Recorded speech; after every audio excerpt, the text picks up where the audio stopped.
Most beginners fuck up the one thing that makes their muscles grow. I used to be the same. I was stuck at 100 kg bench press until I changed this one thing, and I got to 120 kg bench press in 2 months without taking steroids. And I lost 5 kilograms of fat, and I gained a shit ton of muscle, not just strength. In this video, I'll tell you the amount of reps and sets you should do, and the things that you should avoid in your real life to get as much progress as possible. Story time. I made very good progress. I used to be fat as fuck. And then I went to the gym. I changed my life. I changed my habits. No, I didn't change my habits. At this point, I was still smoking weed every single day, like 4 times a day. I was deep in weed addiction. But I made good progress, right? I got to 100 kg bench press. Most people will be like, oh, you're jacked. And I was jacked. I can't lie. But then I was stuck at 100 kg bench press for like half a year. And then I went up to 105. But still, I was still stuck at 105, and boom, this one thing changed, and boom, I made incredible progress. So I got jacked, and I started getting attraction from girls. I downloaded a dating app. I went on there. 3 days later, I found the love of my life. Well, I didn't actually know she was going to be the love of my life, and I didn't know that I would fall in love with her, right? Because I didn't really want a relationship. I just wanted some fun, right? But I started seeing this girl, and then I fell in love with her. And then I thought she was the girl that I'm going to marry. I thought that she was the love of my life. I thought that, yes, I found my girl. And then all roads lead to Rome. I fell in love with her. I stopped going to the gym. And even if I did go to the gym, I used to go to the gym 6 times a week. And then after like 4 months of being in a relationship with her, I downgraded, bro. I was starting to go to the gym like once a week, twice a week at max. And I started smoking weed every single day, even more, right? Before I met this girl, I would be like smoking weed, I don't know, like 2 times a week. And then I started smoking 4 times a day. And when I fell in love with her, I would call her, oh, she's the love of my life. She's the 11 out of 10. She's the only girl for me. I found the girl that I want. But all roads lead to Rome. And then, boom, I fell in love, and I stopped going to the gym as much. I stopped taking proud. I stopped being ambitious in the gym. And little do you know, I was going to the gym like 6 times a week. And then I started going 4 times a week. And then 3 times a week. And next thing you know, I'm going to the gym once or twice a week max. And this is all because I'm in a relationship. And when I'm in a relationship, and when you're in a relationship, you probably don't have the balls to... You're cuddling in bed, watching a movie. And your girlfriend wants ice cream. And she goes and gets ice cream, right? And then she's eating ice cream and she's like, do you want some? And you know it's not healthy. You know ice cream's not healthy. You know ice cream's not going to help you build muscle and it's going to make you fat and fucking slow. But she's like, yeah, I want ice cream. And then boom, you're eating ice cream. Next thing you know, she goes to get fucking crisps or chips, wherever the fuck you're from, right?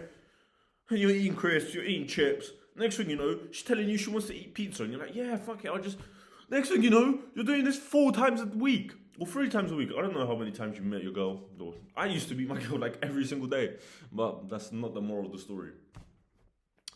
And at this time, I would also start smoking a lot of weed. Because after I'd finish meeting my girl, I would go meet my friends. And my friends started smoking weed a lot. Like every single day. And some of them even started taking drugs. And yes, I even took drugs at this point. But the moral of the story is that when you fall in love, you have to be the type of man to be able to tell your girl that you have more important things to say. You have to be the type of man that you have more important things to do. You have other things that you prioritize other than your relationship. You should never put your girl in number 1 place because then she has authority over you, bro. No girl wants to have authority over her man, right? Every single girl wants a guy that can say no to her and do other shit, if that makes sense. So you should always have the balls, and if you get in a relationship, you should always have the balls to be like, no, I have to go to the gym, we can't meet. You know, this is a perfect example of what I just gave.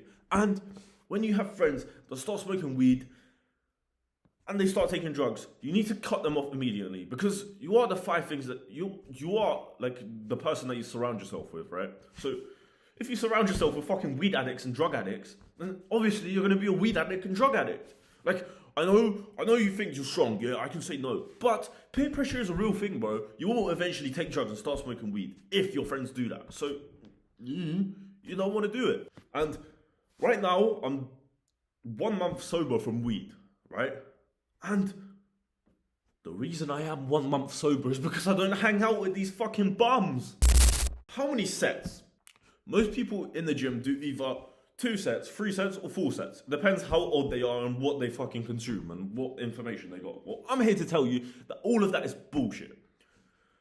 Well, it's not. It depends how many exercises you do. But for instance, when I go to the gym, I would do 2 exercises per week for 1 muscle group. So if I was training chest, one day I would do incline dumbbell press, and the other day I would do dips. So I would hit chest twice a week, right? So first day, incline dumbbell press, and the second day, dips. And you're wondering, how many sets would you do? Well, I would do 10 sets. And I recommend for you to do 10 sets per muscle group. So if you're training back, it would be first back day, it would be weighted pull-ups, and the second back day, it would be rows. And it would be 5 sets for each. So it would be 5 sets for incline dumbbell press and 5 sets for dips on 2 different days. And the same would go for bicep, tricep, traps, whatever. All of them, 5 sets. And then you're probably wondering to yourself, that's not enough volume, what the fuck? Yes, but that's when you kick things off. That's when you actually make more progress, right? You look yourself in the mirror and you can tell what muscle group you're lacking. For instance, I'm lacking bicep. And that's because I don't put enough sets and dedication into my biceps. So you're gonna do 10 sets per muscle group, and then the one muscle group that you're lacking in, you're gonna do 20 sets per week. So you're gonna do 5 sets per. Let's say you're lacking bicep, like me. So when you're training pull, because you're doing push-pull legs and an Arnold split, which is what I tell you to do if you watch my other videos. But if you're doing push-pull legs Arnold, the first pull day, you'll do 5 sets for back, which is weighted pull-ups, and then you'll do 10 sets for bicep, right? And then the next time you train arms, you will do another 10 sets for bicep. So you'll do 20 sets per week, and then for the muscle group that you're lacking in. For instance, for me, it's bicep and abs. And then for abs, I'll do the same. And then for back, you'll do 10 sets. So you can see what I mean, right? You would make progress because you've never done this. And this is the way that everyone makes progress. It's scientifically proven because I invented this and I'm a genius. So, I'm joking, I'm not a genius, and it is proven because I made a shit ton of progress. How many reps do you want to do? This is the most important part because you can do so many sets, but when you do reps, this is what's important. Now, I'm not here to waste your time, so I'm just going to tell you it briefly. You're supposed to do 6 to 8 reps.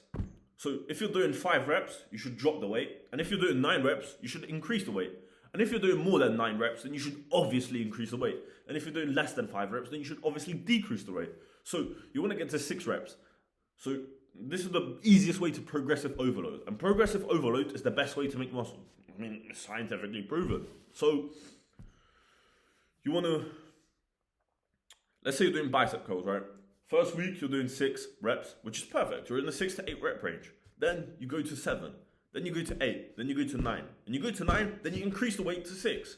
Then you go to 6. Then you go to 7. 6, 7.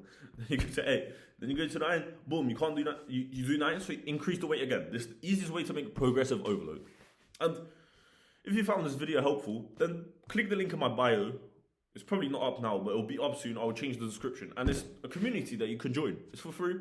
It's on school. And all you have to do is create an account and just join the community.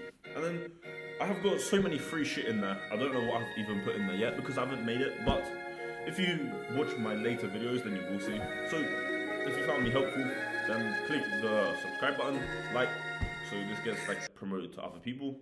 Yeah, peace.